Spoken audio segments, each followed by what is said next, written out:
I don't want to say this because Ryan Reynolds kind of drives me nuts, but hey, I'm Alison Foreman. I'm Nguyen from Nerd Reactor. And I'm a features writer at IndieWire. I used to write at the AV Club and Mashable, where I used to review video games. And I am a Tomato Meter approved film critic. And today we're talking about video game adaptations. We're going to be diving deep into the good stuff and the bad stuff, so let's check it out.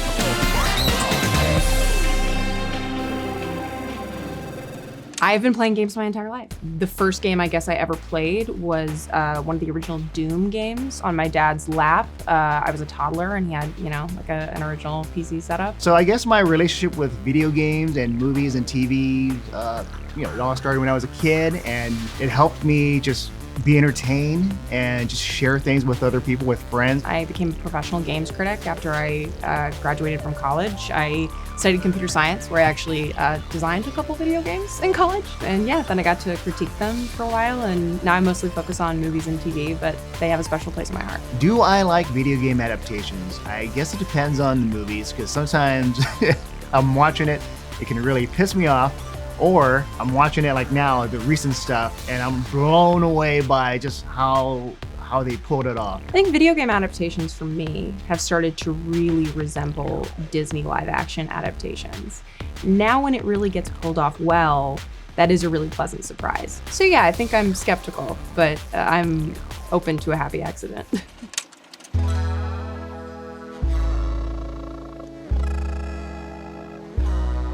At the time of filming this episode, I have not seen Minecraft The Last of Us Season 2, and I have not seen Until Dawn yet.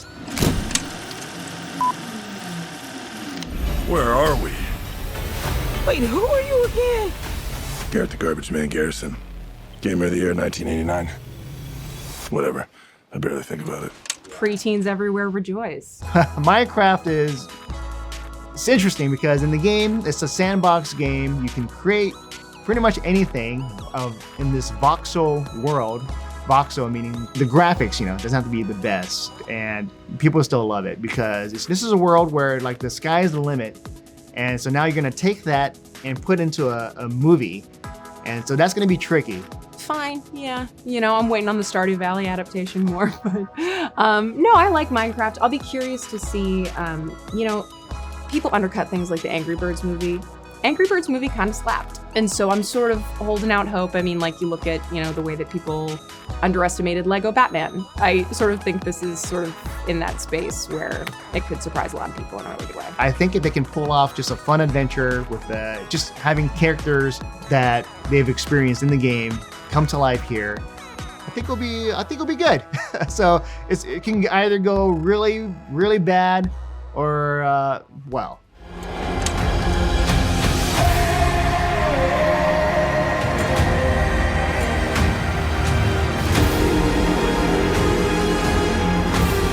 You know what he did. So, The Last of Us Season 2 is coming up. I am lucky enough to have seen the first episode, and I did love the first episode. If you've played The Last of Us 2, you're either in the camp of screw this game or, oh, this game is amazing and I love what Neil Druckmann has done with the story. Because The Last of Us 2, it's all about the repercussions of your actions, and it's like a revenge story of when is enough enough. It can be a never-ending cycle of just misery and destruction. And with revenge, that means people are gonna die, and it's gonna like tug on your emotions because like some characters like, oh, I enjoyed this character, and then it just rip it out of you.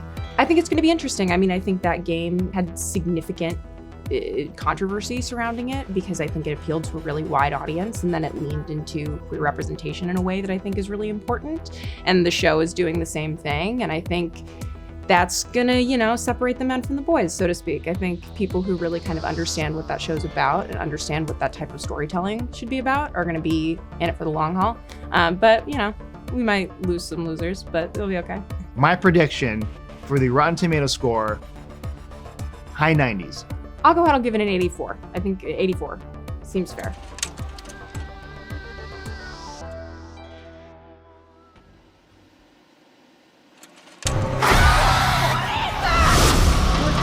If we want to survive, Oh my God. we have to make it until dawn. I want out.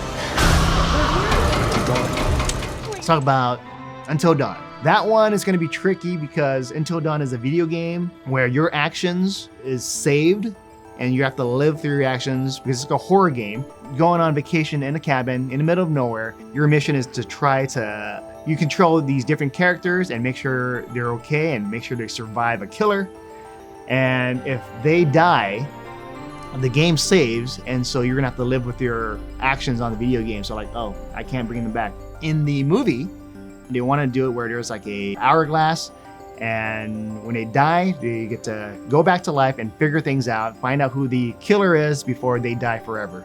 And I think with that one, it's a very different take than the video game, so that might have some gamers or some fans of Until Dawn upset because of the changes in the core mechanics of that. Okay, so here's my take on Until Dawn, and here's my take on any sort of choose your own adventure. We have a bunch of different outcome games. Inherently, that is going to be really hard to adapt. I look at something like the movie Terra, which did terribly, which technically I guess is a game adaptation.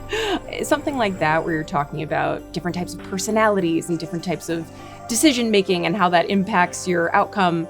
I think anything like that narratively is going to be a little hard to wrestle. I'll be curious to see what they decide is the definitive ending of that game, because I've gotten pretty much every version of that game. And yeah, I think it'll be interesting to see how cynical they go. The biggest challenge of adapting a video game into a movie or a TV show is how do we make a story out of this, especially when it's a game that is very light on story. Like Mario, the main thing about Mario is he's coming to save the princess. He's got to defeat Bowser, but then you got to add like a whole other layer of just stories, of subplot, and all that. Ooh, I mean, that's the $1 million question. The main problem, I think, when you go back through the history of video game adaptations, especially in the 90s, is you're dealing with a lot of people who really decided to try and play with all of the set pieces, but then didn't have the narrative emotion tying everything together. You know, when you have a video game that takes 20 hours to play, you get a lot of time to get emotionally connected to those characters. The same way when you like read a book, you spend a lot of time with those characters. And I think in a lot of ways that was a harder thing to translate to a feature length for a long time. But I think we're in a really exciting renaissance now and people are really figuring it out. Because the video game is all about being that person, being that character. And one of the popular genres out there for video games are like first-person shooters, first-person adventures. It's you are that person. For example, Master Chief in Halo, you're a Master Chief. You're out there, you're kicking ass, you're trying to defeat the Covenant. And then if they were trying to adapt that into a TV show, for example, Paramount Plus with the Halo series, you have Master Chief, but then the whole time he's taking off his helmet. And I think for me, I'm like, that's not Master Chief. I don't want to see his face. I think that takes away from that. But I know that if you're not a fan of the video games, you just watch it, you might enjoy it. But gamers are very hardcore about the adaptations. Like they're very, very picky about certain things. I think if I had to pick a favorite, I don't want to say this because Ryan Reynolds kind of drives me nuts, but I think it might be Detective Pikachu. I think I have a really distinct fondness for that particular blend of noir and Pokemon. It's really funny. I think a lot of people forget that fundamentally that entire storytelling franchise is trying to justify cockfighting as the central, driving plot point for a children's show. And I think there's just something about how much I really loved Detective Pikachu and that really reigniting a love for that franchise for me. Cause I'm not a Pokemon Go girl. I never really got into it, but for whatever reason, I really, that particular blend. And there's been like 20 Pokemon movies. There's one like every year for the record. We could just talk about those. The Pokemon movie from 1999. I remember watching that movie and being completely dazzled by it. And I'm sure, at the time, I didn't appreciate any of the things that I appreciate it now, but I didn't think Pokemon could have such an aggressive philosophical underpinning. And ultimately, I think that, that always gave a lot of life to that franchise for me in a way that was really different as a kid in the 90s. But yeah, I love that movie. Fallout, Arcane, Sonic the Hedgehog, those are all great adaptations. Those are like the recent stuff, the recent films, recent shows that's come out. But for me, my favorite adaptation, video game adaptation, is Mortal Kombat. The 95 version, that was, I think, my first introduction to wow, we can have a faithful video game movie. This concept of Mortal Kombat is simple because you got these combatants fighting for the Earth realm here to defeat the Outworld, Shao Kahn, Shang Tsung. Simple concept, have these characters fight in tournament and defeat the bad guys and win. And I think with the movie, it captures all that, being faithful to the characters, also being entertaining, because I think it's a fun movie. I am terrible at Mortal Kombat. I am so bad. That whole time period, the 90s, there were so many of these fighting games that were getting adapted. There is plenty of really cool live action work that was done, but I look at something like Street Fighter 2, that's a beautiful piece of work, and that's all animated, you know? So I think in many ways that was a bigger success point then. Yeah, but Mortal Kombat is amazing. Yeah, it is 47% rotten. No, I mean, it's not a good movie. I feel the critics are wrong in this one because it's like one of the best video game adaptations ever. And sure, they can talk about the performances in terms of the acting, but I love it. Sorry. What we really need is a really good missed adaptation. Free Crash Bandicoot, Stardew Valley. Firewatch was something that they were talking about adapting for a long time. There's a game called Gone Home. We need Neopets. Maybe we don't need Neopets. We all crave The Sims being properly adapted. I think we can all appreciate that. They are doing The Sims. What? I'm sorry. I'm over here just saying movies that are already happening. The worst video game adaptations of all time. Worst video game adaptation of all time. Dog, I hate to say it, Borderlands is up there. It's really bad. And it's a bummer because I'm usually such an Eli Roth apologist. God, I hate this planet. It's bad because it's bland. It's that insecurity, right? You can't be insecure. Some of my favorite movies were made by people who seem to have never seen a movie. Because you can make completely ridiculous decisions. Sometimes people make the cataclysmic bad decisions, and I think video games have definitely given people some really, really good fodder for that type of material. But in the end, to me, it's worse if it's bland. You can go for broke and it can end up at least being an interesting artifact. But if you play it safe and you make, something nobody cares about, it's just, kind of a loss for everybody, I guess. I would say it's Halo for me. Like, that just annoyed me. I'm like, this pisses me off with how they portrayed Master Chief. And The Witcher, like, I had hope. I enjoyed the first season, but as the seasons go on, and with the storytelling and how they do the characters, I'm like, this is whatever they're doing to The Witcher. I can't do it anymore. So I gave up on The Witcher. Let's see, what else is there? See, like, Street Fighter is way down there, but that's like my favorite craptastic video game movie. It's so bad, but it's good. On Rotten Tomatoes, 11%. I get it. Like, the story and the performances, it's not the best. It's Jean-Claude Van Damme, but I love Jean-Claude Van Damme. I love his cheesy acting. I love his one-liners, his jokes. It reminds me of Arnold Schwarzenegger as Mr. Freeze, where it's like, where did they come up with these lines? And I think one of my favorite lines in Street Fighter is, Colonel, are you all right? I'm okay. I'm just half dead. And Bison? All dead. all dead. It's a fun time.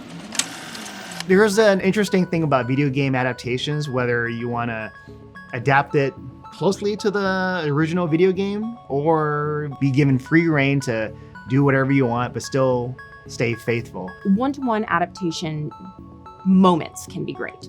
So in something like The Last of Us, when you look at the opening, that's a classic example of one-to-one where you're seeing truly the actual cinematography that happened within the game during those cutscenes mirrored on set. And that's really cool. That's amazing to see. But that's also a show that expanded and had a whole episode about characters that don't exist in the games at all. And it was, one of the most successful episodes of that show, and everybody fell in love with, adorable farmer Nick Offerman. So I think sometimes it's that balance of being able to expand and pull back. You can be like a nitpicky gamer where you'd be like, oh, Joel's holding the gun this way, and how he reacts to the gun in a video game is different than how Pedro Pascal as him reacts in the show. And again, one-to-one adaptations of anything don't really work for us. Look at the Lion King experiment, right? That did well at the box office. It pleased plenty of people who needed to get to the theaters to take their kids to go see something, but it didn't necessarily make this lasting connection. It didn't explore the material to the same breadth. And I think that's a big part of it, is being able to pay homage, but also expand and own something without betraying it. I think if I had to give advice to a director who was approaching a video game adaptation, particularly if it was a big deal video game adaptation, if it was the kind of thing that they would potentially get in trouble for if they got it wrong, I think I would give them the same advice that I give people when they start learning a video game, which is, you have to think about the mechanics, you have to think about what you're doing, but you can't panic when you remember that you're playing a video game. I think sometimes these people, they love these properties so much across the board in all of these different film departments that they almost panic because they remember that they're making a movie too often and it looks insecure. I think if your movie looks insecure, that's the quickest way to set yourself up for a fail. I think you should make some people mad. I think you shouldn't necessarily just strive for it to not be rotten, but I think you should strive for it to find its audience and its singular perspective and have confidence in that. I think that's good advice for anything, but yeah, don't get in your own head.